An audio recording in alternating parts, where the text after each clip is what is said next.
দেখো একটা MCQ question, এটা ক্লাস 10-এর জন্য আর কি। আর এর মাত্রা, তো আর যেটাকে বলা হয় সেটাকে কি বলা হয় আমাদের সার্বজনীন গ্যাস ধ্রুবক বা মোলার গ্যাস ধ্রুবক। তাহলে দেখো আমাদের বইয়ে তোমাদের অনেক বই ক্যালকুলেশন থাকে না, তো কীভাবে করা আছে।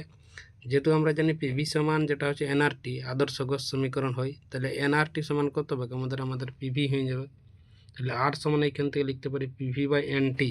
তাহলে আর সমান যেটা হচ্ছে, যেটা চাপ সমান আছে আমাদের বল বাই ক্ষেত্রফল ইন্টু যেটা আছে আয়তন, যেটা V by N into T. এবার সবার যদি দেখো আমরা যেটা আছে আর সমান যেটা আছে, এবার বলের যদি মাত্রা লিখি এম এল টি -2 বাই ক্ষেত্রফলের জন্য এল স্কোয়ার ইন্টু হচ্ছে এল কিউ, আর এনের জন্য মাত্রা এন, আর টি এর জন্য মাত্রা কে যদি বসাই, তাহলে এইখানে একটা এল যদি হচ্ছে আমাদের ক্যান্সেল হয়ে যাচ্ছে। তাহলে দেখো, তাহলে একটা উপরে যদি এল চলে যায় তাহলে L⁻⁻1 হয়ে যাচ্ছে।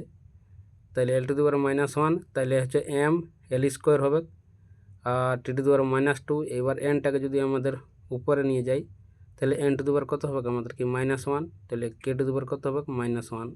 তো এইটা আমাদের আর যেখানে হয় তোমাদের যে কোশ্চেনটা যেটা হয়, তাহলে আরটা যেটা ওঠে সেটা আরটাকে আমাদের কি বলা হয় সার্বজনীন গ্যাস ধ্রুবক বা মোলার গ্যাস ধ্রুবক।